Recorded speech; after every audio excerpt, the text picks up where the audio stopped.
ورحمة الله وبركاته.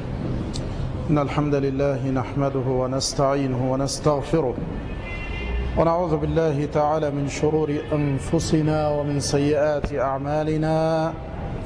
من يهد الله فلا مضل له ومن يضلل فلا هادي له، وأشهد أن لا إله إلا الله وحده لا شريك له، وأشهد أن محمدا عبده ورسوله.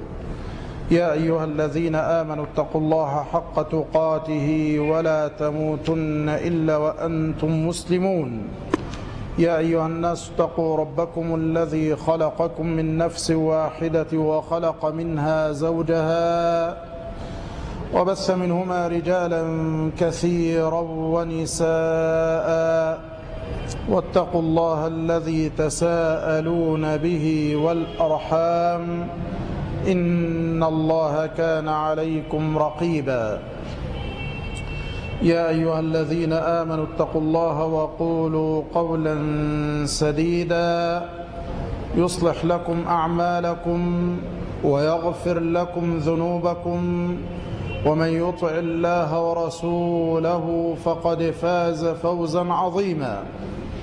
أما بعد، فإن أصدق الحديث كتاب الله تعالى، وإن خير الهدي هدي محمد عليه الصلاة والسلام، وإن شر الأمور محدثاتها، وإن كل محدثة بدعة، وكل بدعة ضلالة، وكل ضلالة في النار. ثم أما بعد، أيها الكرام وأيتها الكريمات، أسأل الله بأسمائه الحسنى وصفاته العلى أن يرزقنا وإياكم العلم النافع والعمل الصالح، وأن يحسن لنا ولكم الختام، وأن يجنبنا وإياكم الفتن ما ظهر منها وبطن. ثم أما بعد، فمع المجلس السادس من مجالس شرح كتاب اقتضاء الصراط المستقيم لمخالفة أصحاب الجحيم لشيخ الإسلام العلامة أبي العباس ابن تيمية طيب الله ثراه، كنا قد وقفنا عند قوله: وأكثر ما يكون ذلك لوقوع المنازعة في الشيء القليل قبل إحكامه وجمع حواشيه وأطرافه.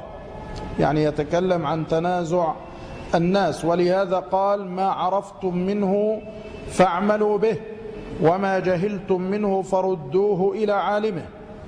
والغرض بذكر هذه الأحاديث التنبيه من الحديث على مثل ما في القرآن من قوله تعالى: وخضتم كالذي خاضوا. ومن ذلك ما روى الزهري محمد بن مسلم عن سنان ابن أبي سنان الدؤلي ثقة، عن أبي واقد الليثي رضي الله عنه أنه قال: خرجنا مع رسول الله صلى الله عليه وسلم إلى حنين ونحن حدثاء عهد بكفر، وللمشركين سدرة. السدرة شجر السدر أو شجر النبق، معروف، يوجد في بعض البلدان في المقابر، حيث هو أفضل ما يغسل به الميت، أفضل من الصابون ومن الشامبو ومن غيره أن يغسل الميت بالماء الذي فيه ورق السدر. ورقه يستخدم لتغسيل الموتى ولعلاج السحر، فلسنا في حاجة لأن تذهب نساء المسلمين إلى عباد الصليب أصحاب السحر الأسود. يعني إذا وجد سحر الذي يسمى بالعمل أو ربط أو ما أشبه هذا، 7 ورقات تقرأ الرقية الشرعية، يشرب منها المريض ويغتسل، يشفى بإذن الله سبحانه وتعالى. سدرة المنتهى عندها جنة المأوى، شجرة سدر، ثمرها الثمرة الواحدة ورقها كقلال هجر، والنبقة الثمرة كآذان الفيلة. وللمشركين سدرة يعكفون عندها، وشجر السدر يوجد كثير منه في اليمن خاصة، وينوطون أي يعلقون بها أسلحتهم، يقال لها ذات أنواط. فمررنا بسدرة فقلنا يا رسول الله اجعل لنا ذات أنواط كما لهم ذات أنواط. فقال رسول الله صلى الله عليه وسلم الله أكبر، إنها السنن يعني الطريقة والوجهة. قلتم والذي نفسي بيده كما قالت بنو إسرائيل لموسى اجعل لنا إلها كما لهم آلهة قال إنكم قوم تجهلون. هذا الحديث متكلم في إسناده، وعلى القول بصحته استدل به الذين يقولون لا عذر بالجهل في العقيدة، واستدل به الذين يقولون يوجد عذر بالجهل في العقيدة لمن كان جاهلا. الذين قالوا لا عذر قالوا إنه شبههم بمن؟ بقوم ببني إسرائيل عندما قالوا اجعل لنا إلها كما لهم آلهة. الذين لا قالوا بأنه يفيد العذر بالجهل وهو الصواب أن النبي صلى الله عليه وسلم وإن شبههم في القول فلم يحكم عليهم بالكفر، ولو كانوا قد ارتدوا بمجرد ذلك فتأخير البيان لا يجوز في حق سيد الخلق صلى الله عليه وسلم. تأخير البيان عن وقت الحاجة لا يجوز في حقه صلى الله عليه وسلم، ولذلك ما سكت عنه كان سنة إيش؟ سنة تقريرية. ما سكت عنه يكون سنة تقريرية. فلما لم يأمرهم بالدخول في الإسلام مرة ثانية دل على أن هذا التشبيه كان تشبيها في القول ولم يكن تشبيها في الخروج من الملة والاعتقاد. فهذا الحديث من أدلة الذين يقولون بالعذر بالجهل في مسائل العقيدة. لتركبن سنن من كان قبلكم رواه مالك والنسائي والترمذي، وقال هذا حديث حسن صحيح، ولفظه لتركبن سنة من كان قبلكم. وقد قدمت ما خرجاه في الصحيحين عن أبي سعيد رضي الله عنه أن رسول الله صلى الله عليه وسلم قال لتتبعن سنن من كان قبلكم حذو القذة بالقذة حتى لو دخلوا جحر ضب لدخلتموه. قالوا يا رسول الله اليهود والنصارى؟ قال فمن؟ يعني من غيرهم؟ يعني أن هذه الأمة سيوجد فيها من يتشبه باليهود من علمائهم ومن يتشبه بالنصارى من عبادهم، حذو القذة بالقذة يعني حذاء أن تكون كما تساويها. وما رواه البخاري عن أبي هريرة رضي الله عنه أن النبي صلى الله عليه وسلم قال لتأخذن أمتي مأخذ القرون قبلها شبرا بشبر وذراعا بذراع. قالوا فارس والروم؟ قال فمن الناس إلا أولئك. وهذا كله خرج منه صلى الله عليه وسلم مخرج الخبر عن وقوع ذلك، يعني وخرج مخرج الخبر وليس الأمر، ويخبر عليه الصلاة والسلام مخرج الخبر عن وقوع ذلك والذم لمن يفعله. يعني هو يخبر أن أقواما من الأمة سيفعلون هذا وأنهم مذمومون، لا حجة لأحد في التشبه باليهود والصليبيين، ويقول إن النبي صلى الله عليه وسلم أخبر عن أمر قدري كوني، لكن هذا مما لا يرضي الله جل وعلا. وهل يكون في كونه ما لا يريد؟ لما جلس جمع الصاحب وزير كبير، جمع بين الأستاذ أبي إسحاق الإسفرايني وبين القاضي عبد الجبار ابن أحمد كبير المعتزلة وقاضيهم. فلما أراد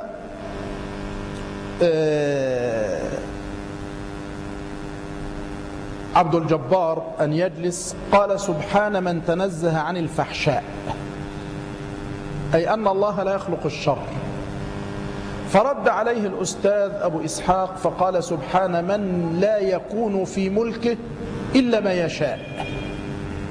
قال: أيشاء ربنا أن يعصى؟ عبد الجبار يقول لأبي إسحاق: أيشاء ربنا أن يعصى؟ رد عليه قال: أيعصى ربنا قهرا؟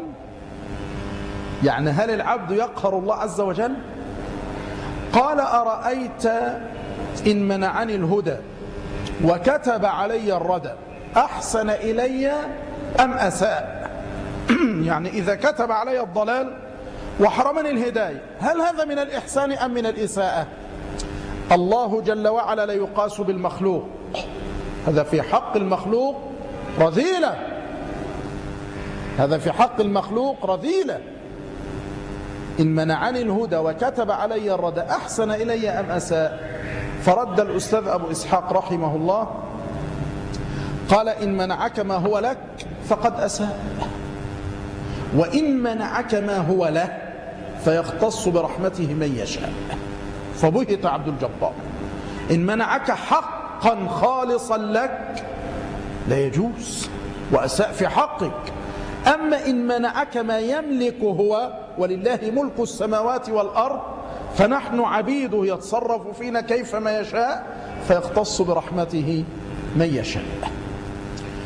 فالنبي صلى الله عليه وسلم بأبي وأمي يخبر أن بعض هذه الأمة سيتشبه باليهود والنصارى، وأنهم مذمومون بذلك. ليس في هذا إباحة لأن نتشبه، لأن المتشبه مذموم، لكن بعلم الله الأزلي أن بعض الناس سيقع في ذلك، كما كان يخبر عما يفعله الناس بين يدي الساعة من الأشراط والأمور المحرمات.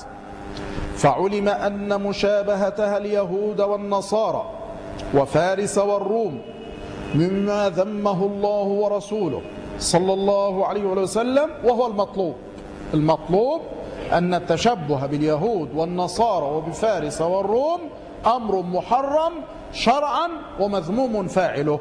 وإن أخبر النبي صلى الله عليه وسلم بذلك فمن باب أن يعلمنا أيها الموحدون احذروا من هذا. ولماذا نذهب بعيدا؟ انظر للخبثاء العلمانيين كيف يدافعون عن النصارى وعن عباد الصليب وعن اليهود وعن الأمريكان انظر لأذناب صفوة الشريف في الإعلام وتلميذاته. انظر إذا جاءت سيرة عباد الصليب يرتاحون ويفرحون، وإذا جاءت سيرة أهل الإسلام يضيقون ذرعا.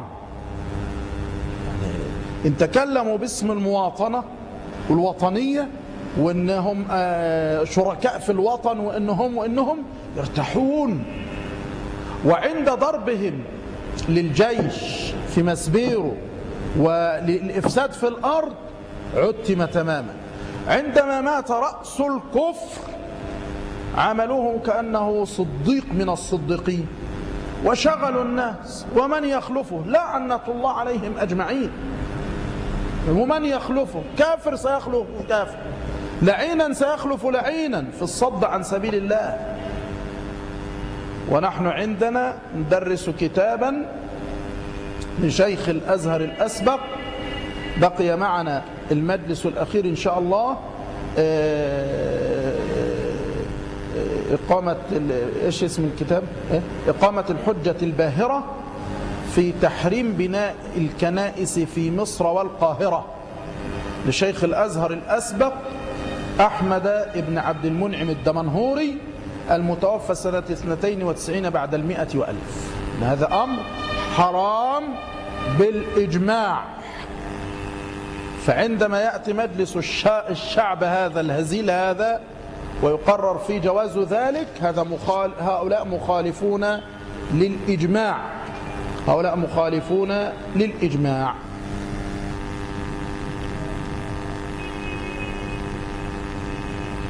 القول بالعلاج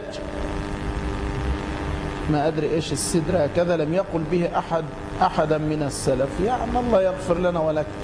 طب اكتب كتابة لغوية صحيحة ثم قل لم يقل، يعني جزمت لما قال بأحد من السلف. طب إذا قال به الزهري ماذا نفعل؟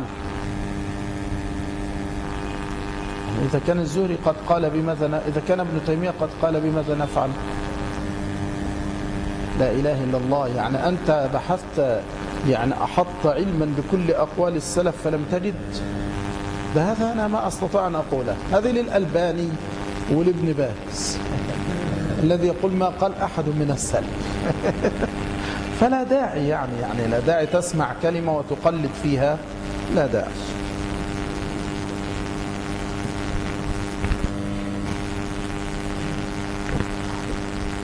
فعلم أن مشابهتها اليهود والنصارى وفارس والروم مما ذمه الله ورسوله صلى الله عليه وسلم هو المطلوب. ولا يقال فإذا كان الكتاب والسنة قد دل على وقوع ذلك فما فائدة النهي عنه. يعني إذا كان النبي صلى الله عليه وسلم، إذا كان القرآن أخبرنا والنبي صلى الله عليه وسلم أخبرنا، إذا ما الفائدة من، يعني إذا كان سيقع فما فائدة النهي عنه؟ نعم سيقع لعلم الله الأزلي أنه سيقع، لكن هو حرام. كما أن النبي صلى الله عليه وسلم أخبر بوجود الزنا ووقع، فهل يباح الزنا؟ كما أخبر النبي صلى الله عليه وسلم بالممسوخين من أصحاب الخمر وأصحاب الأغاني، والأغاني التي كانت حراما بالإجماع أصبح مختلفا فيه. طيب، وأصحاب الأغاني وأصحاب الفجور، ما أخبر النبي صلى الله عليه وسلم بذلك وهو حرام. إذا ليس كل ما يخبر به يكون مباحا، بل يخبر بالكفر لنحذر منه، ويخبر بالحرام لنبتعد عنه. انتبه، يعني هذه شبهة وهي ما يقال إذا كان القرآن والسنة المطهرة قد ذكرت هذا فلماذا ينهى عنه؟ ذكرته للتحذير منه. فليس كل ما يذكر يكون حلالا، بل يذكر إذا كان كفرا وشركا وبدعة وفجورا وضلالا وحراما من باب الحذر منه، بل يذكر أعداء الله عز وجل للحذر منهم، كما قال الله جل وعلا ولتستبين سبيل المجرمين. يقول فإذا كان الكتاب والسنة قد دل على وقوع ذلك فما فائدة النهي عنه؟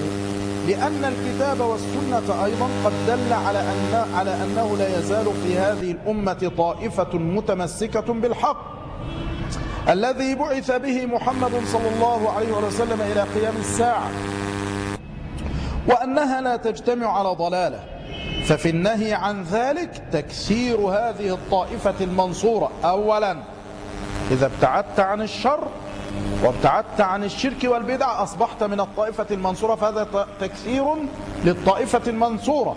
أيضا وإن بقوا قليلين فهذا يثبتهم، النصوص تثبتهم، وأن الحق يعرف بالحق ولا يعرف بالناس والمخالفين. ففي النهي عن ذلك تكثير هذه الطائفة المنصورة وتثبيتها وزيادة إيمانها، فنسأل الله المجيب أن يجعلنا منها بمنه وكرمه. وأيضا لو فرض أن الناس لا يترك أحد منهم هذه المشابهة المنكرة لكان في العلم بها معرفة القبيح، لكان في العلم بها معرفة القبيح والإيمان بذلك، فإن نفس العلم والإيمان بما كرهه الله خير. يعني إذا كنا نحن نعلم الأشياء التي كرهها الله عز وجل والتي كرهها النبي صلى الله عليه وسلم وأن نبتعد عنها، ففي العلم بذلك خير، حيث نعلم عن الله ونعلم عن رسول الله صلى الله عليه وسلم. وإن لم يعمل به، حتى إذا لم يعمل لكن يعلم أنه حرام حتى لا يستحل، يعني هو يفعل الشيء ويعتقد أنه حرام، هذا يختلف عن الذي يفعل الشيء يتعبد لله به، فإما أن يكون مبتدعا وإما أن يكون كافرا مشركا. لكن إذا علم الشر وعلم أنه شر ولم يعمل به، لم يعمل بالعلم إنما عمل بالشر فيعمل بالشر ويعتقد أنه حرام. ففرق بين من يزني وهو يعلم أن الزنا حرام، أو يشرب الخمر وهو يعلم أن الخمر حرام، أو يسرق ويعلم أن السرقة حرام، وبين من يستحل كل هذا. فرق عظيم جدا كالفرق بين المسلم والكافر. بل فائدة العلم والإيمان أعظم من فائدة مجرد العمل الذي لم يقترن به علم. فإن الإنسان إذا عرف المعروف وأنكر المنكر كان خيرا من أن يكون ميت القلب لا يعرف معروفا ولا ينكر منكرا. ألا ترى أن النبي صلى الله عليه وسلم قال: من رأى منكم منكرا فليغيره بيده، فإن لم يستطع فبلسانه، فإن لم يستطع فبقلبه، وذلك أضعف الإيمان. رواه مسلم. وفي لفظ: ليس وراء ذلك من الإيمان حبة خردل. وإنكار القلب هو الإيمان بأن هذا منكر وكراهته لذلك. إيمان القلب أن تعلم أنه منكر وأن تكره ذلك، أن تعلم أنه منكر وأن تكره هذا. فإذا حصل هذا كان في القلب إيمان.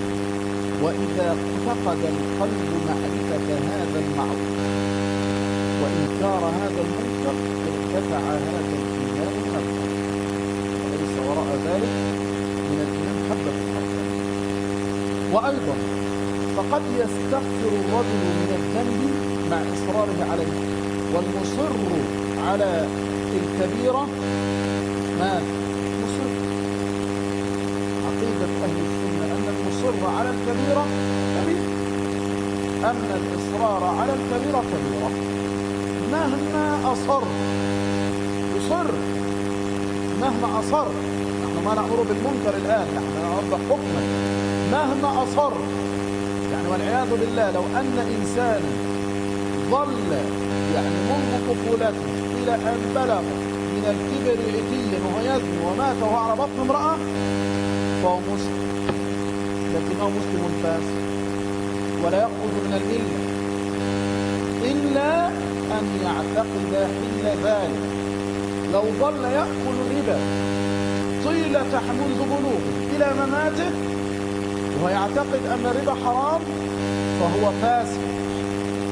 لو ظل يسرق طيلة عمره فهو مسلم فاسق، ليس كافرا خارجا من الملة. هذا إجماع أهل السنة والجماعة.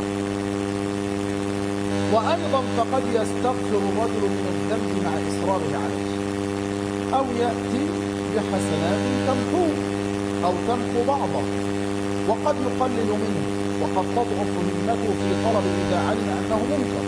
ثم لو فرض أن علمنا أن الناس لا يتركون المنكر ولا يعترفون بأنه منكر لم يكن ذلك مانعا من إبلاغ الرسالة وبيان العلم. يعني نحن نعلم أن الناس يصرون على بدعتهم وأنهم يبدعوننا ويضللوننا إذا لم نتابعهم على ضلالهم، فعلينا أن نبلغ. لماذا؟ قالوا معذرة إلى ربهم، من أجل أن نبلغ حتى لا يتيأس يقول وما هذا أفعل الآن، يعني الكل طمس عليه وانتهى الأمر، والحزبية عمت وطمت، والديمقراطية رفعت عقيرتها وسيطرت على قلوب كثير من الناس، واتبع الناس أهواءهم وعجب كل ذي رأي برأيه. لا، عليك أن تبلغ، لو لم يكن إلا أن تعذر إلى الله عز وجل. لا تيأس من رحمة الله، ولا تقل أنا وحدي ماذا سأفعل، يكفي أنك في ركب يقوده سيد الخلق محمد صلى الله عليه وسلم. ثم لو فرض أن علمنا أن الناس لا يتركون المنكر ولا يعترفون بأنه منكر، خلاص الحزبية أصبحت فريضة، والديمقراطية أصبحت توحيدا، والانتخابات أصبحت فريضة، خلاص اعتقد هذا، تبلغ وترفع صوتك بأن الديمقراطية كفر، وأن الحزبية ضلال، وأن الانتخابات رأس الفتنة ورأس الشر.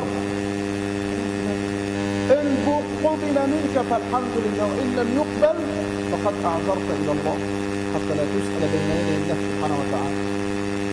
لم يكن ذلك مانعا من إبلاغ الرسالة وبين العلم، بل ذلك لا يسقط وجوب الإبلاغ ولا وجوب الأمر والنهي في إحدى الروايتين عن أحمد وقول كثير من أهل العلم على أن هذا ليس موضع استقصاء ذلك. ولله الحمد على ما أخبر به النبي صلى الله عليه وسلم من أنه لا تزال من أمته طائفة ظاهرة على الحق حتى يأتي أمر الله، تقل أو تكثر لا تبالي. كذلك كن صلبا. سبب الفتن هذه وسبب القلاقل عدم الرسوخ في العلم، والراسخون في العلم يقولون آمنا به كل من عند ربنا. فكذلك كن راسخا رسوخ الجبال الرواسي، لا تبالي بخلاف من خالف ولا بقلة الموافق والنصير. فمنذ متى وكانت الكثرة ممدوحة؟ منذ متى؟ ومنذ متى كانت القلة مذمومة؟ ألم يقل ربنا وقليل من عبادي الشكور؟ ألم يقل ربنا وإن تطع أكثر من في الأرض يضلوك عن سبيل الله؟ ألم يقل ربنا جل في علاه وما أكثر الناس ولو حرصت بمؤمنين؟ ألم يقل هرقل لأبي سفيان أضعفاء الناس أم إيش؟ أم أقوياءهم يتبعون قلب الضعفاء؟ قال كذلك أتباع الأنبياء. لا دخل لك. قد تتكلم اليوم بالكلمة ينتفع بها بعد 20 سنة، بعد 50 سنة، فتكون سببا أن لهداية أقوام يكتب حسناتهم في ميزان حسناتك يوم القيامة. فعليك البلاغ، ولله الحمد على ما انظر للعزة. العزة، وأنا أقول وأكرر، المنهج السلفي لا يؤخذ من معاصر. لا يوجد شيخ أنه هو الذي يمثل المنهج السلفي، ولا يوجد طائفة ولا يوجد مدرسة. المنهج السلفي المنهج السلفي، ويؤخذ من أمثال ابن تيمية رحمة الله تعالى عليه. هذا المسلم السلفي بحق. انظر للاعتزاز بغير كذب. ولله الحمد على ما أخبر به النبي صلى الله عليه وسلم من أنه لا تزال من أمته طائفة ظاهرة على الحق حتى يأتي أمر الله. وليس معنى هذا لابد، والطائفة موجودة وإمتها موجودون. مات من مات رحمه الله ويبقى من يبقى حفظهم الله. نحن نقول دينك وعقيدتك الحي لا تؤمن عليه الفتنة. وليس هذا الكلام من خصائص هذه المسألة، بل هو وارد في كل منكر. قد أخبر الصادق صلى الله عليه وسلم بالوقوع. ومما يدل من القرآن على النهي عن مشابهة الكفار قوله سبحانه: يا أيها الذين آمنوا لا تقولوا راعنا. مجرد اللفظ، نهي راعنا يعني انظر إليه. وما زال بعض الناس ايش يقول عندما يشتري؟ يا أخي راعنا. راعنا يعني ايه؟ راعي حالتنا. لأن اليهود الملعين كانوا يقول راعن، يا أرعن، يعني أحمق لعنة الله عليه. فنهينا عن هذه المقولة للنبي صلى الله عليه وسلم حتى سدا لذريعة قول اليهود الكفار: يا أيها الذين آمنوا لا تقولوا راعنا وقولوا انظرنا واسمعوا وللكافرين عذاب أليم. قال قتادة وغيره، قتادة بن دعامة السدوسي أبو الخطاب: كانت اليهود تقول استهزاء فكره الله للمؤمنين أن يقولوا مثل قولهم مجرد راعنا وانظرنا. فمالك بالبدل والكرافتات والانتخابات والأحزاب والأخوات ما بالك بكل هذا؟ إذا كان راعنا وانظرنا حرام، يعني راعنا حرام، وفرض تقول انظرنا كلمة، فبالك بكل القوام الموجودة. وقال أيضا كانت اليهود تقول للنبي صلى الله عليه وسلم راعنا سمعك، يستهزئون بذلك، وكانت في اليهود قبيحة. وروى أحمد عن عطية بن سعد العوفي قال كان يأتي ناس من اليهود فيقولون راعنا سمعك، حتى قالها ناس من المسلمين فكره الله لهم ما قالت اليهود. ما معنى فكره الله لهم؟ حرم عليهم. وقال عطاء كانت لغة في الأنصار في الجاهلية. قلنا هذه التفاسير من تفسير ايش؟ بالتقريب وليس بالمطابقة. كانت لغة في الأنصار واستخدمها اليهود واستخدمها بعض المسلمين، كل هذا شيء واحد. وقال أبو العالية الرياحي رفيع بن مهران رحمه الله إن مشركي العرب كانوا إذا حدث بعضهم بعضا يقول أحدهم لصاحبه أرعني سمعك، فنهوا عن ذلك. وكذلك قال الضحاك. ومشركو العرب كانوا من الأنصار، من أهل المدينة، من أهل المدينة، أي إما قبل الهجرة أو من بقي منه.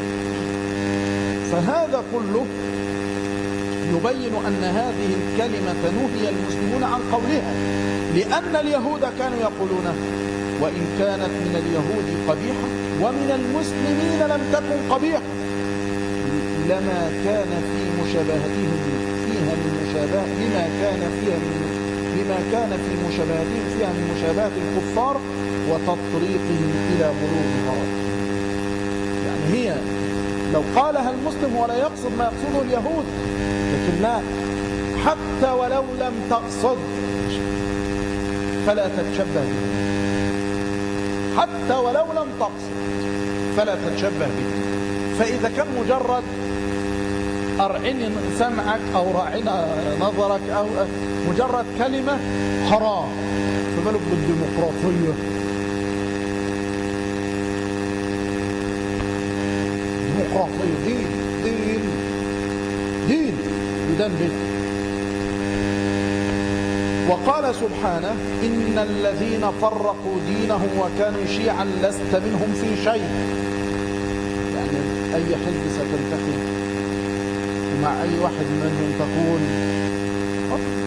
شيع وأحزاب وفرق وطوائف متناحرة يجمعهم الكذب والتلون، وفي قلوبهم الشحناء والبغضاء والحقد والحسد. أمام الفضائيات والإعلام يحاولون التجمل، وإن كان فلتات اللسان تظهر ما في القلوب، وبعد هذا يقولون لا، الآية ليست في هذا. في ماذا؟ في الكفار. إن الذين فرقوا دينهم وكانوا شيعا. انتوا وحدتم صفوفكم؟ وحدتم دينكم أم فرقتموه؟ إن الذين فرقوا دينهم وكانوا شيعا. العبرة بعموم اللفظ. الآن اثبتوا أنكم وحدتم صفوفكم وحدتم دينكم، ثم اتفقتم على شيء، إلا أن يكون على جواز بناء الكنائس في مصر ومخالفة الإجماع.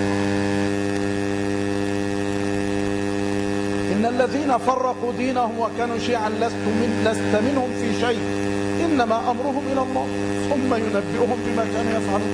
نحن سننصح والحساب عند الله. ومعلوم أن الكفار فرقوا دينهم وكانوا شيعا، ففرض علينا ألا نكون مثلهم.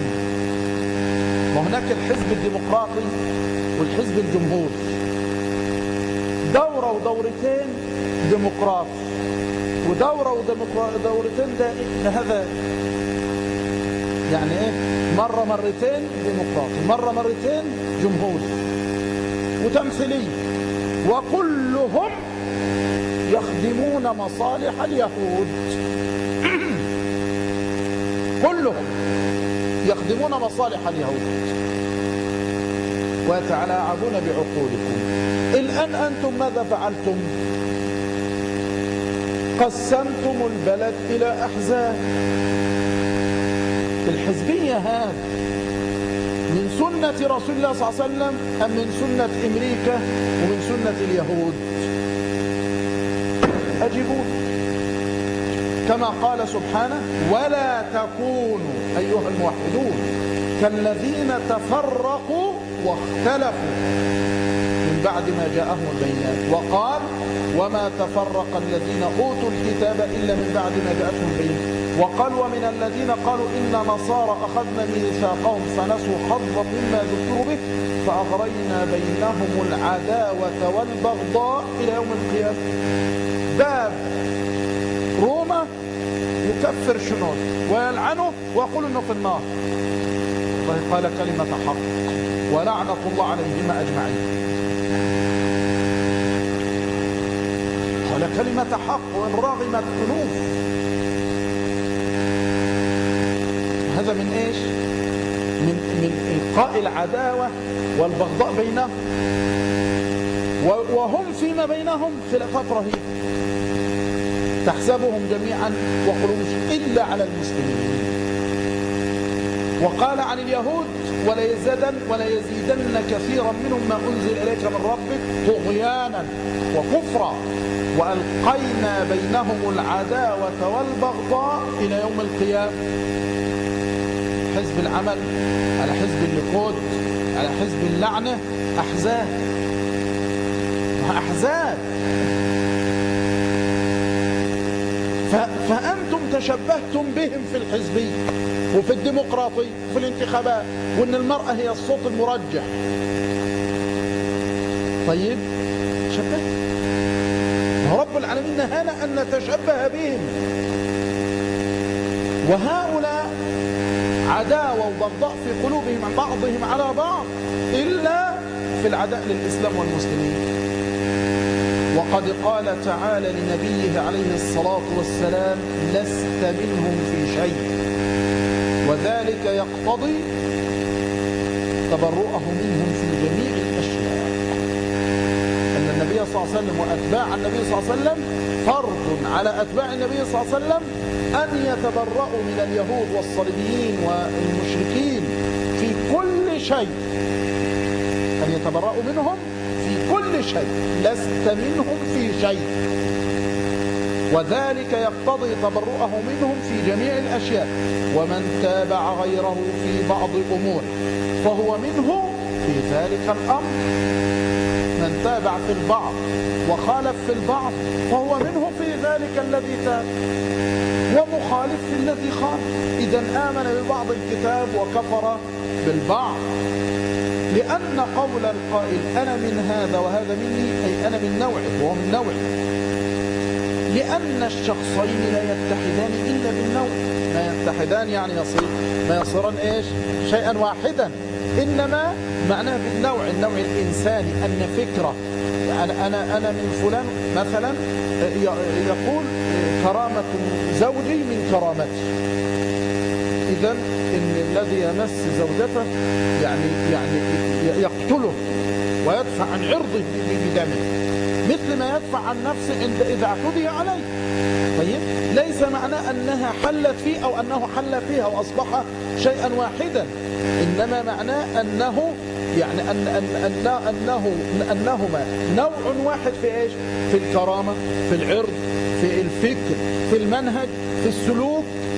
لكن أنهما اتحدا وصار شيئا واحدا لا، إنما في المنهج، في الفكر، في السلوك، في العرض، في المحافظة عليه إلى غير ذلك.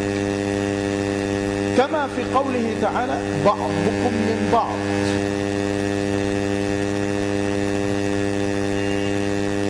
وقوله عليه الصلاة والسلام لعلي: أنت مني وأنا منك. طيب منه في إيه؟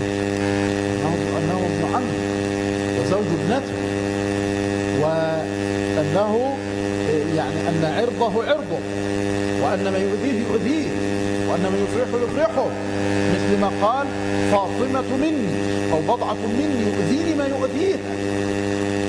عندما أراد أن يجمع ابن أبي طالب رضي الله عنه بين بنت رسول الله وبين بنت عدو الله، فقال والله ما تجتمعان تحت رجل واحد، ما أني لا أحل حراما، إني لا أحل حراما ولا أحرم حلالا، ولكن والله هذا والعلة ليس كما قالها شيوخ السوق وشيوخ السلطة عندما حرموا ما أحل الله عز وجل بسبب أهواء الذين لا يعلمون، لا، إنما قال فإني لا أحل حراما ولا أحرم حلالا، ولكن والله هذه العلة لا تجتمع بنت رسول الله صلى الله عليه وسلم وبنت عدو الله كرجل واحد، هذه العلة لا يحل، وإلا كما هو الرسول صلى الله عليه وسلم عدد، الرسول صلى الله عليه وسلم مات عن 9 نسوة يعني جمعا بينهن، فكيف يحرم على الأمة ما أباح الله لها؟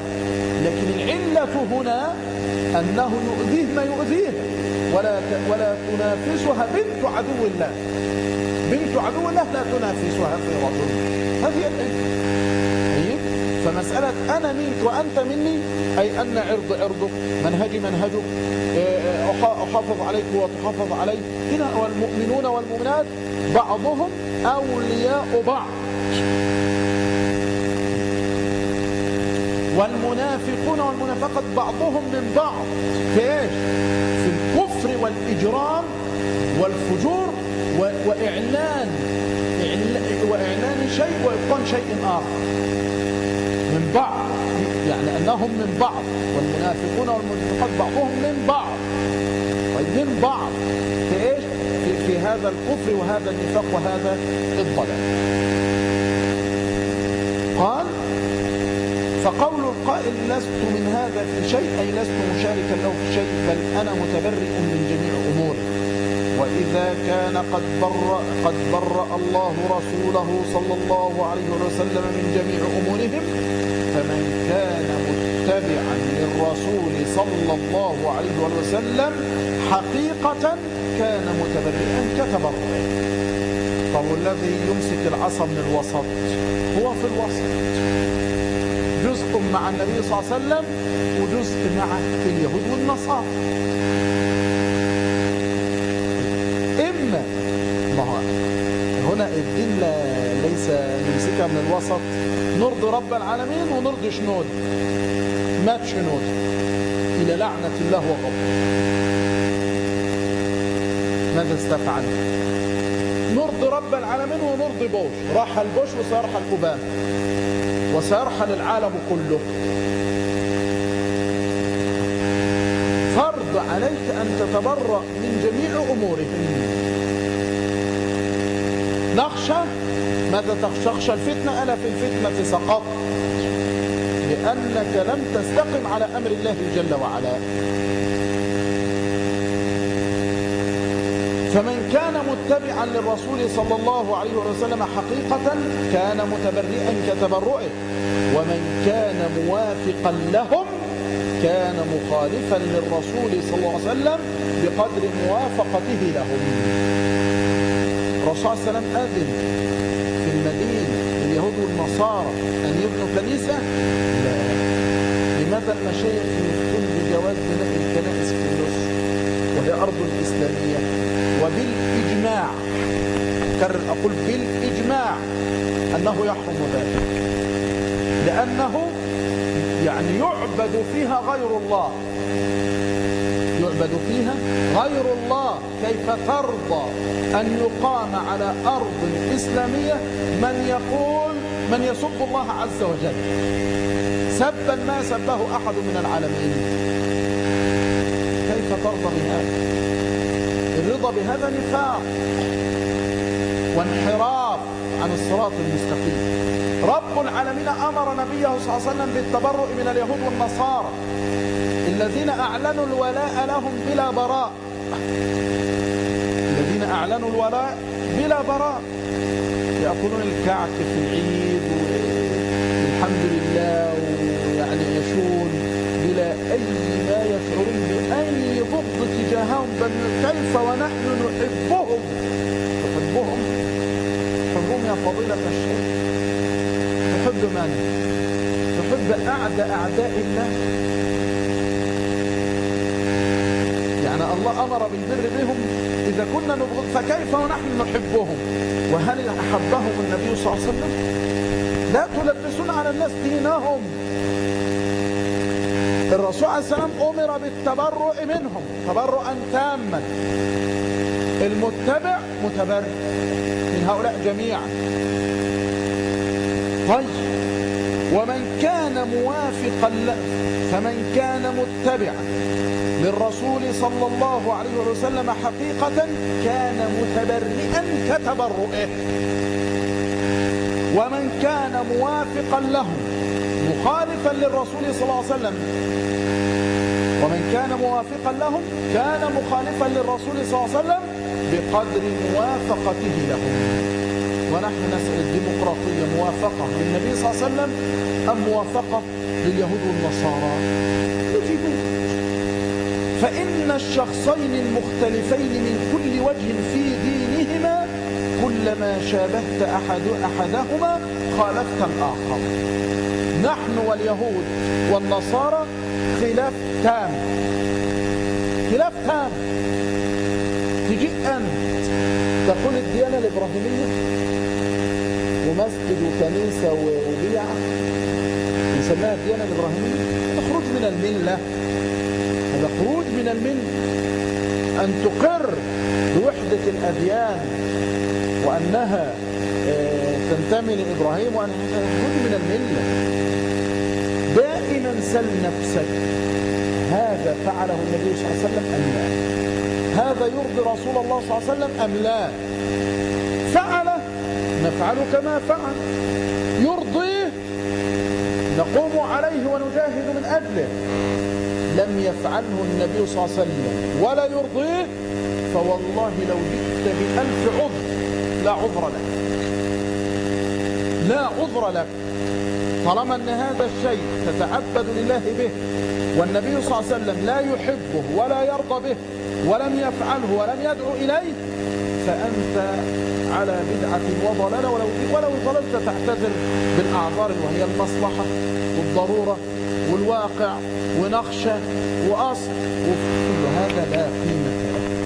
أنت متبع إلا أن توجد ضرورة بحقك أن يوضع السيف أو أن الصوت يشتغل، عند ذلك يبقى إيمانك في قلبك إلا من أكره وقلبه إيش؟ مطمئن بالإيمان. عند ذلك لو أن وضع في صدر واحد منا الرشاش الذي يأخذ بالعزيمة مثل الإمام أحمد فهو إن شاء الله شهيد، والذي سيأخذ بالرخصة فهي رخصة، لكن ليست الرخصة أن نعيش في الأبهة ونعيش في الدنيا ونحرص على الدنيا ومن أجل الدنيا ونتلاعب بدين الله عز وجل وباسم الدين وباسم رموز السلفية. قال فإن الشخصين المختلفين من كل وجه في دينهما كلما شابهت أحدهما خالفت الآخر. إن تشبهت بالنبي صلى الله عليه وسلم ففر، ستخالف اليهود والنصارى، وإن تشبهت باليهود والنصارى ففر، ستخالف النبي صلى الله عليه وسلم. فاختر لنفسك. وقال سبحانه وتعالى لله ما في السماوات وما في الأرض وإن تبدوا ما في أنفسكم أو تخفوه يحاسبكم به الله. ومطلع لماذا أفتيت، لماذا سعيت، لماذا ذهبت، لماذا قمت بنصرة عباد الصليب، لماذا؟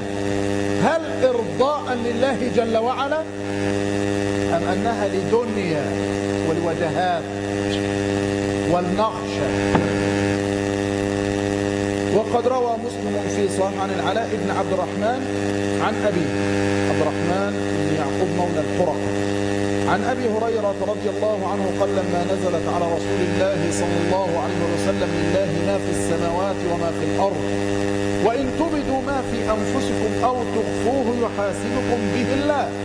الآية اشتد ذلك على أصحاب رسول الله صلى الله عليه وسلم فأتوا رسول الله صلى الله عليه وسلم ثم بركوا على الركب، جثوا على ركبهم فقالوا أي رسول الله كلفنا ما نطيق الصلاة والصيام والجهاد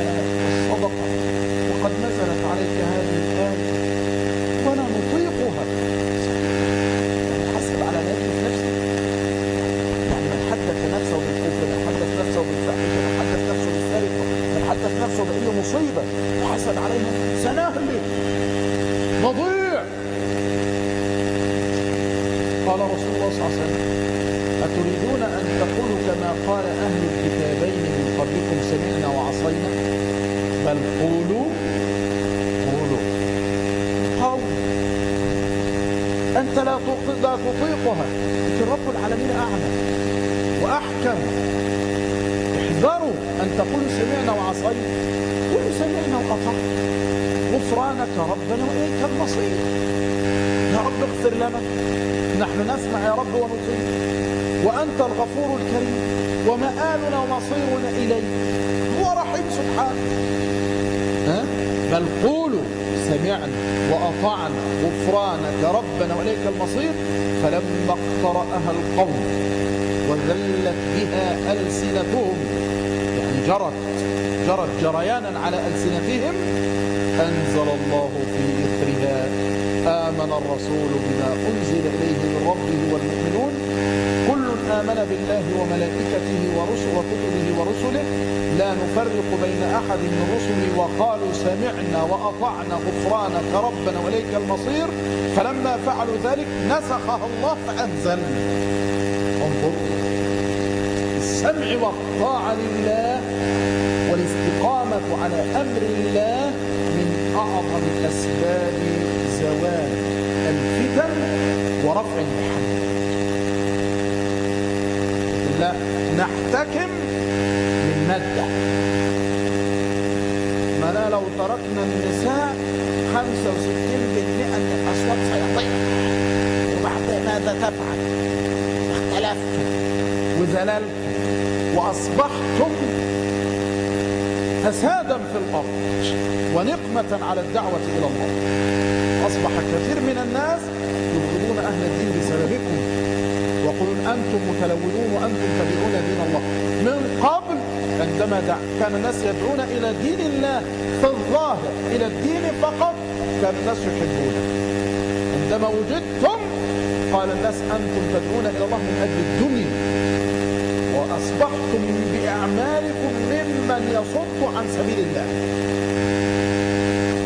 انظر، الآية نزلت وفيها شدة ومشقة، لكن لما سمعوا وأطاعوا نزلت الرحمة وارتفعت المحنة. البلاء لا يزول بمصيبة أو بدفع مادي فقط، إنما البلاء أعظم ما يزال به البلاء بصدق اللجوء إلى الله جل وعلا، أن نصدق في اللجوء إلى الله سبحانه وتعالى، أن نتذلل لله سبحانه وتعالى.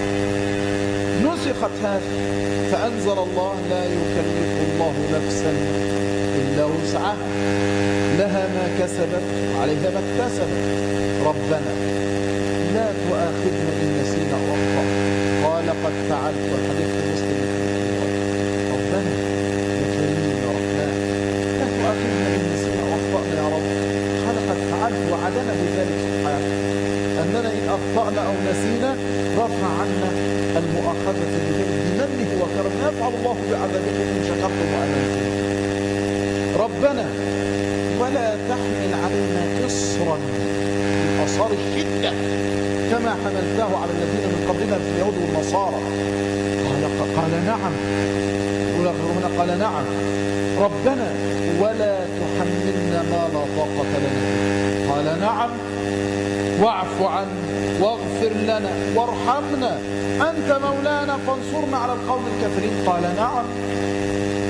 فحذرهم النبي صلى الله عليه وسلم أن يتلقوا أمر الله بما تلقاه أهل الكتابين، وأمرهم بالسمع والطاعة، فشكر الله لهم ذلك حتى رفع عنهم الآثار والأغلال التي كانت على من كان قبلنا رضي الله عن أصحاب محمد صلى الله عليه وسلم. كانوا سببا بسمعهم وطاعتهم في رفع البلاء عنه، لكن لو كان كأمثال هؤلاء كانوا تسببوا على مصيبة على الأمة كما هو حالهم الآن.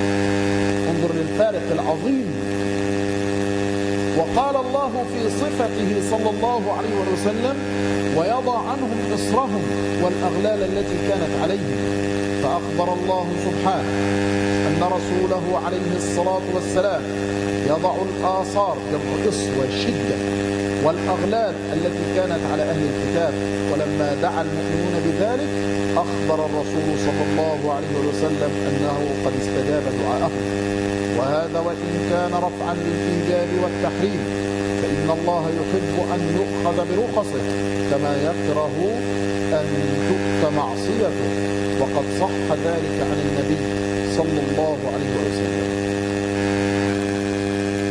كما كان النبي صلى الله عليه وسلم يكره مشابهة أهل الكتابين في هذه الآثار والأغلال، وزجر أصحابه عن التبتل. زجر أصحابه عن إيش؟ عن التبتل. ما هو التبتل؟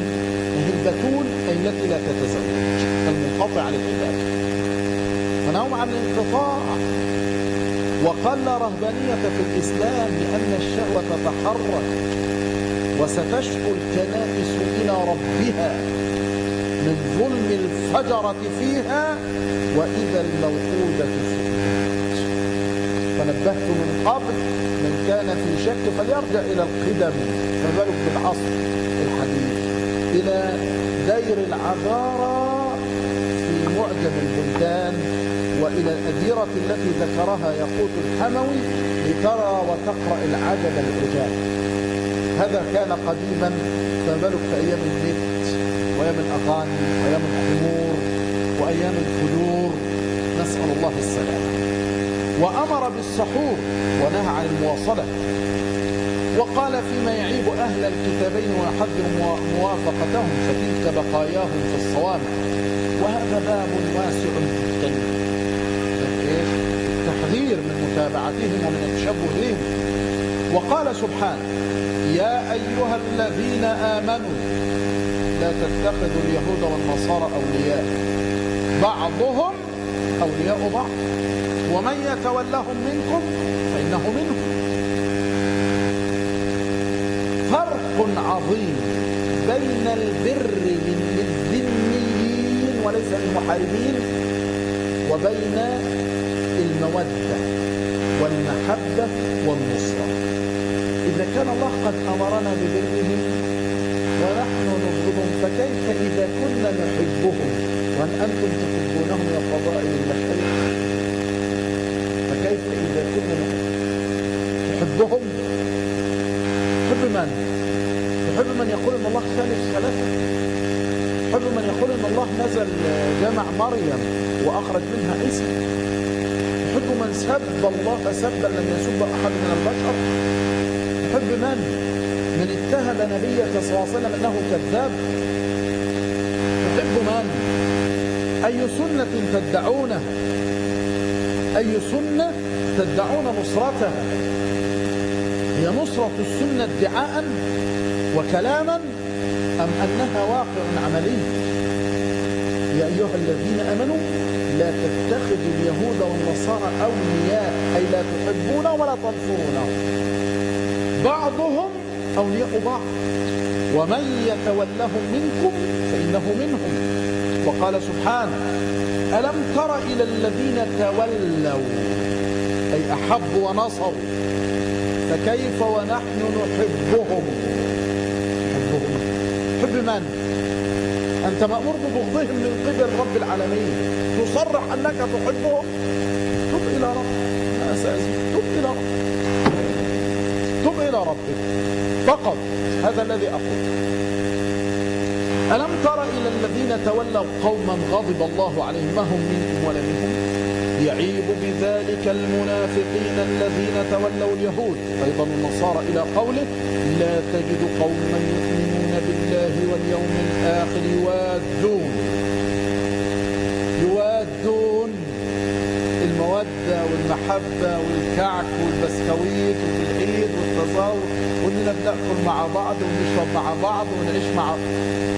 من قال لك هذا كلام رب العالمين؟ هذا كلام رب العالمين. لا تجد قوما يؤمنون بالله واليوم الآخر يوادون من حاد الله ورسوله.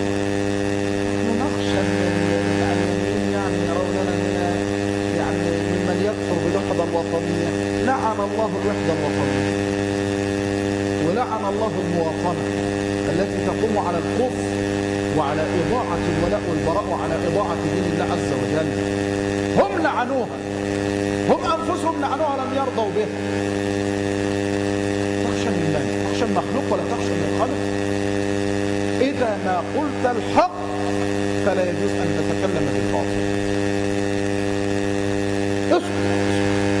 اسكت وليسعك السكوت. أما أن تتكلم بالباطل بعد وجاءكم النذير، بعد أن ابيض الشعر وضعف البدن واقترب الأجل، فماذا نقول لرب العالمين عندما يسألنا؟ بماذا نجيبه؟ ألم تر لا تجد قوما يؤمنون بالله واليوم الآخر يوادون من حاد الله ورسوله ولو كانوا آباءهم. تحبهم وتأكل معهم كعكا وبسكوت وتهديهم وتدفع لهم المواصلات وهم يسرقون يخطفون المسلمات ويذبحونهن في الأديرة، وهم يخطفون المسلمات بالسحر الأسود وينصرون البعض، وهم يسعون لتنصير أبناء المسلمين وأنت ما زلت تحبهم يا فضيلة الشيخ أو يا فضيلة المشايخ. ابنون لهم كنائس لناس من أجل تنصير المسلمات والمسلمين، من أجل ما؟ أن تظهروا بأنكم متقدميون وأنكم لستم رجعيين. والله لن يحبوك ولن ترضى عنك اليهود ولا النصارى حتى تتبع ملتهم. عند ذلك يرضون عنك، قبل ذلك لن يرضوا عنك رضا تاما. مثل أحد المجرمين، والله أنا يا عم السلف لو أعرف يا عم السلف إنك محترم وإنك بتحافظ على الكنائس، يا عم السلف أنت رجل.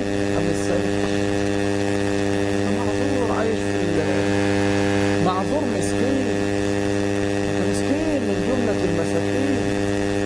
عمك السلف، ما أعجبت بعمك السلف إلا عندما حرس الكنائس وعندما دقوا الجيش. ماذا قلت على عمك السلفي؟ مصائب، وهذا نحن مؤاخذون بالنفاق. فرض على أن يقال كلمة الحق ونصبر ونحتسب أن تقال كلمة الحق. هذه قضايا عقدية، هذه ملة ما يجوز التفريط. هذا ولاء وبراء فرضه رب العالمين سبحانه. التمييع فيه نفاق. لا تجد قوما يؤمنون بالله واليوم الآخر يوادون من حاد الله ورسوله ولو كانوا آباءهم أو أبناءهم أو إخوانهم أو عشيرتهم أولئك كتب في قلوبهم الإيمان وأيدهم. انتبه، وأيدهم. تخشى على ايه؟ تخشى على دنيا، تخشى على الإعلام تخشى الذل. ستزول بأمر الذي يقول للشيء كن فيكون، وتبقى بأمر الذي يقول للشيء كن فيكون. انتهت المسألة. كنت تخشى من المبارك أزالهم الله، تخشى من صبح أزاله الله، وسيزول الكل ولا يبقى إلا الله. انتبه، القرآن يحتاج لتدبر. ماذا قال؟ أولئك كتب الذي كتب الإيمان في قلوبهم هو الله، وأيدهم. الذي يؤيدهم من؟ ليس الجيش ولا الشرطة ولا الفضائيات ولا الأموال ولا رجال الأعمال، لا. الذي يؤيدهم هو رب العالمين، وأيدهم بروح منه إلى قوله أولئك حزب الله. حزب الله، وهم حزبان لا ثالث. حزب الله ولا يجوز تفتيته وتفريقه، وحزب الشيطان. وحزب الله له طريق واحد، وأحزاب الشياطين طرق. الله ولي الذين آمنوا يخرجهم من ايش؟ من الظلمات. ظلمات الكفر والشرك، العلمانية والماسونية والديمقراطية والبهائية والقديانية والنصيرية والرافضة ظلمات، يخرجون من الظلمات إلى النور، نور واحد. والذين كفروا أولياؤهم الطاغوت يخرجونهم من النور إلى الظلمات. ترضى لنفسك بالظلمات وأن تترك النور الكامل؟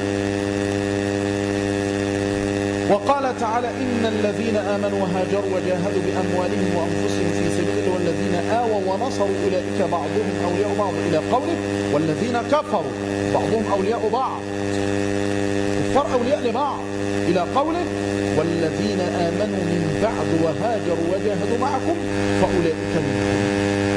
فعقد سبحانه الموالاة بين المهاجرين والأنصار وبين من آمن بعدهم وهاجر وجاهد وبين من آمن بعدهم وهاجر وجاهد إلى يوم القيامة. إذا نحن إخوان المهاجرين والأنصار طالما أننا نسلم وأن عقد الأخوة لنا ثابت مع المهاجرين والأنصار، إذا نحن استقمنا على أمر الله وهاجرنا إلى الله وجاهدنا في إعلاء كلمة الله. والمهاجر من هاجر ما نهى الله عنه، والجهاد باق إلى يوم القيامة. هكذا يلمح ابن تيمية رحمة الله تعالى عليه. فكل شخص يمكن أن يقوم به هذان الوصفان، إذ كثير من النفوس اللينة تميل إلى هجر السيئات دون الجهاد، والنفوس القوية قد تميل إلى الجهاد دون هجر السيئات. وإنما عقد الموالاة لمن جمع الوصفين وهم أمة محمد صلى الله عليه وسلم حقيقة، أن نهجر كل ما نهى الله عنه وأن نجاهد لإعلاء كلمة الله في الأرض. وقال: إنما وليكم الله ورسوله والذين آمنوا الذين يقيمون الصلاة ويؤتون الزكاة وهم راكعون ومن يتولى الله ورسوله والذين آمنوا فإن حزب الله هم الغالبون. لكن إن توليت أعداء الله فإن حزب الله يهزمون ويخذلون ويسبون ويشتمون. ونظائر هذا في غير موضع من القرآن. يأمر سبحانه بموالاة المؤمنين حقا الذين هم حزبه وجنده، ويخبر أن هؤلاء لا يوالون الكافرين ولا يوادونهم. يعني من يجيب قس ويدخل إلى حزب النور الديمقراطي ويجلس يتجرأ أحد من النعم، وعندما يقول باسم الإله الواحد الإله الذي نعبده جميعا، وفي مصدر المجرمة قالت إيش؟ قالت إلهنا أقوى من إله المسلمين. وإن الإله ويسوع غير رب العالمين. والمشايخ يسكتون. هل هذا من دين الله؟ وهذا مما يرضي الله عز وجل؟ لو رشح نفسه نائبا لرئيس الحزب يتجرأ أحد بالمال؟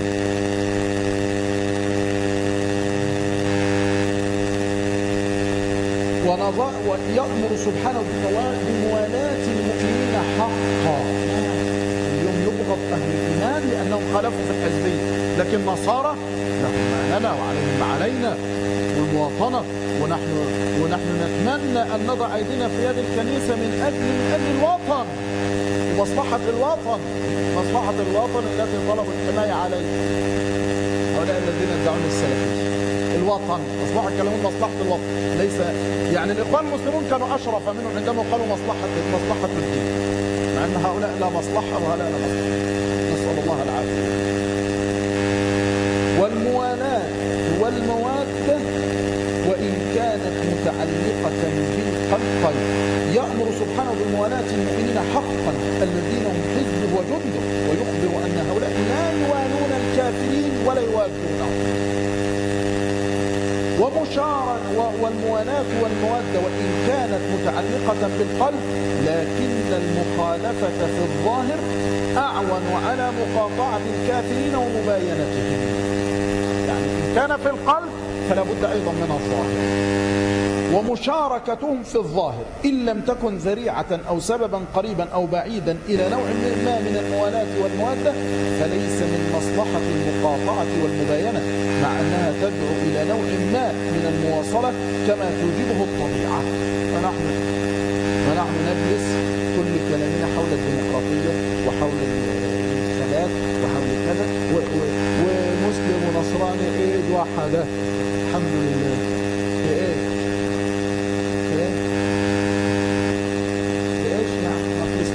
هذا وباسم الدين وباسم السلفية التي سئمت من أمثال هؤلاء. كيف تكونون يدا واحدة ويقول الثالث ثلاثة وأنت تقول إله واحد؟ كيف إننا نعبد إلها واحدا وإلهنا غير إلهي؟ وإن إلههم أقوى من إلهي؟ ده كلام قليل. كيف مصلحة الوطن وهم يطلبون الحماية؟ ستأتي مصائب أجندة معدة، لكن خبثاء ما يعلنون إلا كل شيء في وقته. ومشاركتهم في الظاهر إن لم تكن ذريعة أو سببا قريبا أو بعيدا إلى نوع ما من الموالاة والمودة فليس من مصلحة المقاطعة والمبايعة، وأنت مطالب بمقاطعته ومفارقته مع أنها تدعو إلى نوع ما من المواصلة كما توجبه الطبيعة. وإيش فيه؟ فليس من مصلحة. طيب فليس فيه مصلحة، فليس فيها من مصلحة، يعني سقطت فيها ولا ايش؟ فليس فيها يعني بدل من فيها، فليس فيها مصلحة المقاطعة. ايه يعني؟ طيب فليس فيها، هذه نسخة ايش؟ العصر،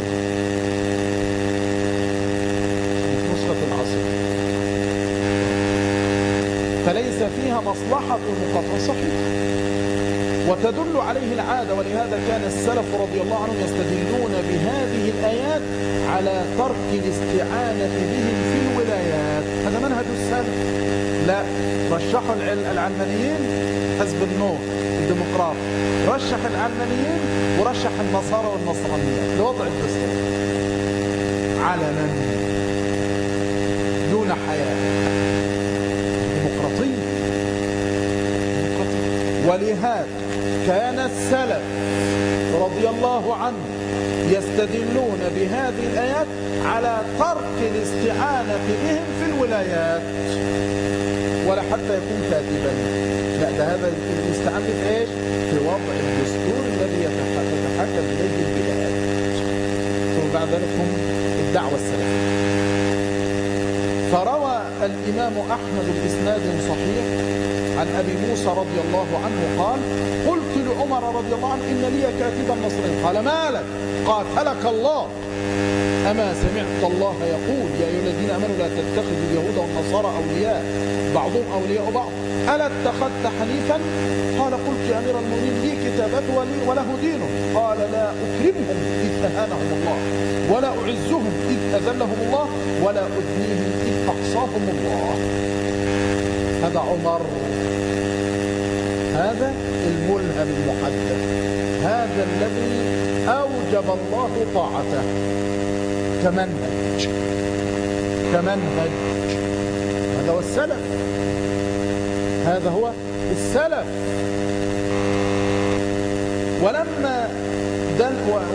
ولما دل عليه معنى الكتاب جاءت سنة رسول الله ولما دل عليه معنى الكتاب جاءت سنة رسول الله صلى الله عليه وسلم وسنة خلفائه الراشدين التي أجمع الفقهاء عليها بمخالفتهم وترك التشبه بهم.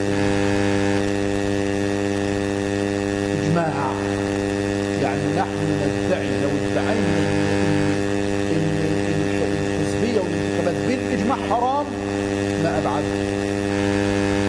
أعلم أن بعض العلماء أفتى بهذه الجزئية في منابسات.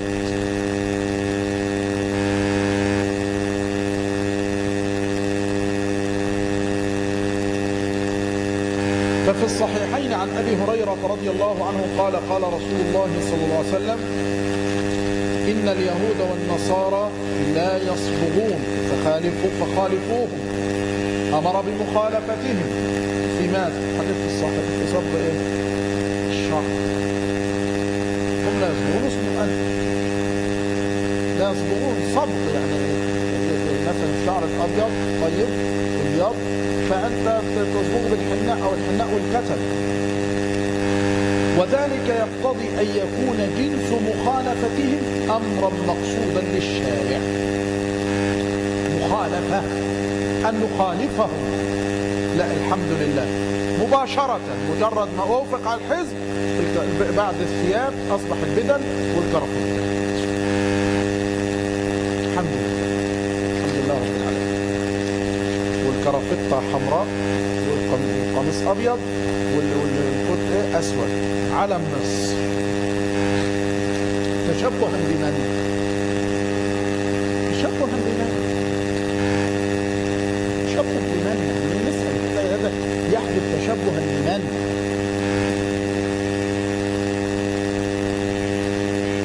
طيب، وإن كان لأنه إن كان الأمر بجنس المخالفة حصل المقصود، وإن كان الأمر بالمخالفة في تغيير الشعر فهو لأجل ما فيه من المخالفة. فالمخالفة إما علة مفردة أو علة أخرى أو بعض علة، وعلى التقديرات تكون مأمورا بها مطلوبة من الشارع، لأن الفعل المأمور به إذا عبر عنه بلفظ مشتق من معنى أعم من ذلك الفعل فلا بد أن يكون ما منه الاشتقاق أمرا مطلوبا. هو يريد أن يقول إذا كان مجرد المخالفة في الشعر، إذا كان مجرد المخالفة في الشعر أمرا مطلوبا، فالمخالفة من حيث هي تكون أمرا مطلوبا، لا سيما إن ظهر لنا أن المعنى المشتق منه معنى مناسب للحكمة، كما لو قيل للضيف أكرمه بمعنى أطعمه، أو للشيخ الكبير وقره بمعنى اخفض صوتك له ونحو ذلك. وذلك لوجود أحد أن الأمر إذا تعلق باسم مفعول مشتق من معنى كان المعنى علة للحكم، كما في قوله عز وجل فاقتلوا المشركين، وقوله فأصلحوا بين أخويكم، وقال صلى الله عليه وسلم عودوا المريض وأطعموا الجائع وفكوا العان، وهذا كثير معلوم. فإذا كان نفس الفعل المأمور به مشتقا من معنى أعم منه كان نفس الطلب والاقتضاء قد علق بذلك المعنى الأعم فيكون مطلوبا بطريق إذا كان يعني إذا اشتق من شيء طيب وكان هذا الشيء مأمورا به فالذي اشتق منه من باب أولى. الوجه الثاني أن جميع الأفعال مشتقة، سواء كانت مشتقة من المصدر أو كان المصدر مشتقا منه، أو كان كل منهما مشتقا من الآخر، بمعنى أن بينهما مناسبة في اللفظ والمعنى، لا بمعنى أن أحدهما أصل والآخر فرع، بمنزلة المعاني المتضايفة أي التي يضاف وينسب بعضها إلى بعض، كالأبوة والبنوة أو كالأخوة من الجانبين ونحو ذلك. يعني سواء كان هذا يعني بمعنى الاشتراك في اللفظ والمعنى. فعلى كل حال إذا أمر بفعل كان نفس مصدر الفعل أمرا مطلوبا للآمر مقصودا له، كما في قوله اتقوا الله، فالتقوى مأمور به. وأحسنوا إن الله يحب المحسنين، إذن الإحسان مطلوب. آمنوا بالله، إذن الإيمان مطلوب، آمنوا بالله ورسوله. واعبدوا الله ربي وربكم فعليه فتوكلوا، فإن نفس التقوى والإحسان والإيمان والعبادة أمور مطلوبة مقصودة، بل هي نفس المأمور به. ثم المأمور به أجناس لا يمكن أن تقع إلا معينة، وبالتعيين يقترن بها أمور غير مقصودة للآمر، لكن لا يمكن للعبد إيقاع الفعل المأمور به إلا مع أمور معينة له. فإنه إذا قال فتحرير رقبة فلا بد إذا أعتق العبد رقبة أن يقترن بهذا المطلق تعيين من سواد أو بياض أو طول أو قصر أو عربية أو عجمية أو غير ذلك من الصفات، لكن المقصود هو المطلق المشترك بين هذه المعينات. يعني المطلق المشترك أي رقبة تكون مؤمنة من أي لون ومن أي شكل. وكذلك إذا قيل اتقوا الله وخالفوا اليهود، فإن التقوى تارة تكون بفعل واجب من صلاة أو صيام، وتارة تكون بترك محرم من كفر أو زنا أو نحو ذلك. فخصوص ذلك الفعل إذا دخل في التقوى لم يمنع دخول غيره. فإذا رؤي رجل على زنا فقيل له اتق الله كان أمرا له بعموم التقوى داخلا فيه خصوص ترك ذلك الزنا. يعني إذا كان الأمر إذا كان أمرا بالصلاة والزكاة فهذا من التقوى.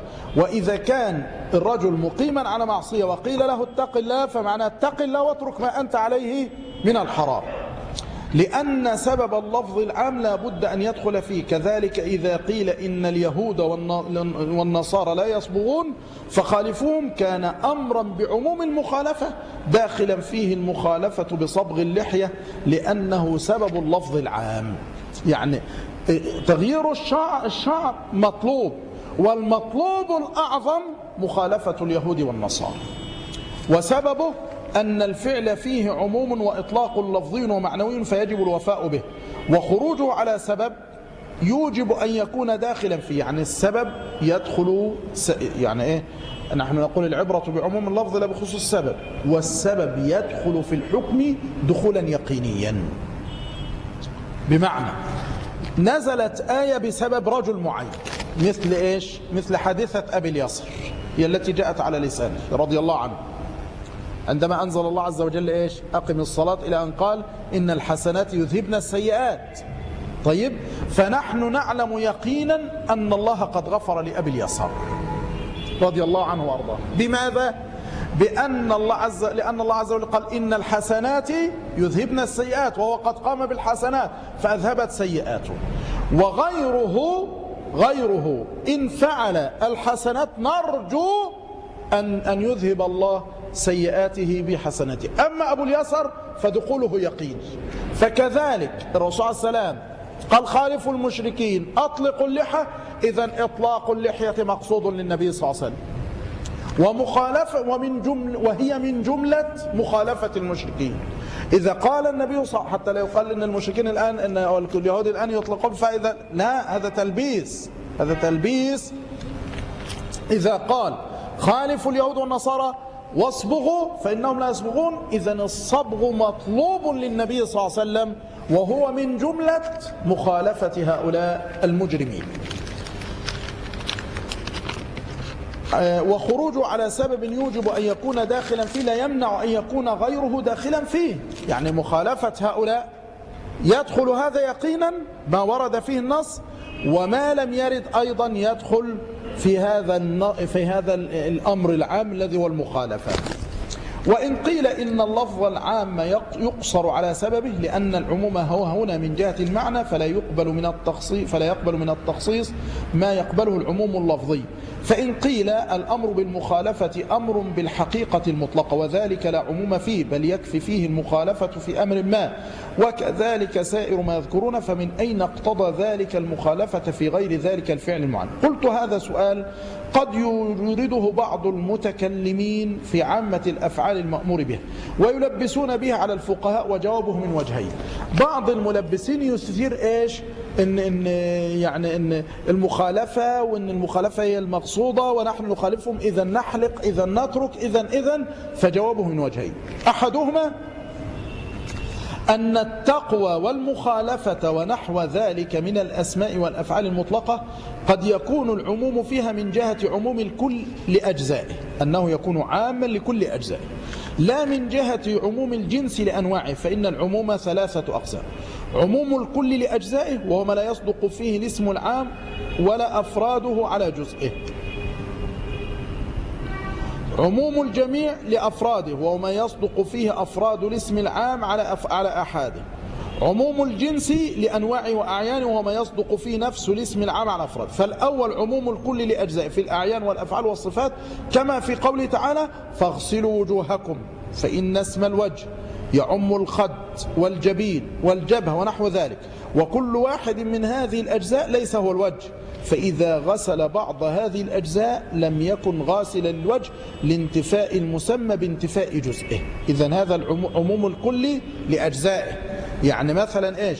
أمر الله عز وجل بالاغتسال من الجنابة فأنت تغسل من رأسك إلى قدميك، ولو تركت جزءا لم تكن قد أتيت بغسل الجنابة. وكذلك في الصفات والأفعال، إذا قيل صل فصلى ركعة وخرج بغير سلام، أو قيل صم فصام بعض يوم، لم يكن ممتثلا. هذا إيش؟ العموم الكل لأجزاء، أنه يعم كل الأجزاء ولا يترك جزءا واحدا. فالانتفاء معنى الصلاة المطلقة والصوم المطلق. وكذلك إذا قيل أكرم هذا الرجل فأطعمه وضربه، أكرم هذا الرجل فأطعمه وضربه، لم يكن ممتثلا، لأن الإكرام المطلق يقتضي فعل ما يسره وترك ما يسوءه. فلما قال النبي صلى الله عليه وسلم من كان يؤمن بالله واليوم الآخر فليكرم ضيفه فلو أطعمه بعض كفايته، لا، إذا نحن سنقف عند هذه الفائدة العظيمة.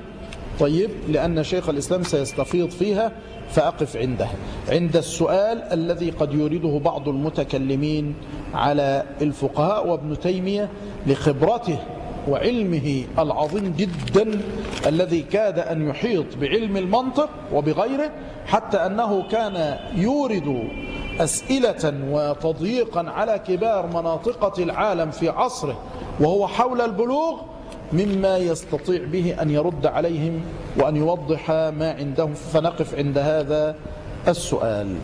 طيب، هذا كيف أجيب على من يقول إن الله أباح الزواج من نساء أهل الكتاب فكيف لا يحبها؟ لكن بشرط أن لا يذهب بها إلى الكنيسة كما قال بعض الناس، أن يذهب بها وينتظرها، يقف مثل الصنم حتى تخرج من عبادة الأصنام. لا، أباح الله زواج نساء أهل الكتاب لحكمة.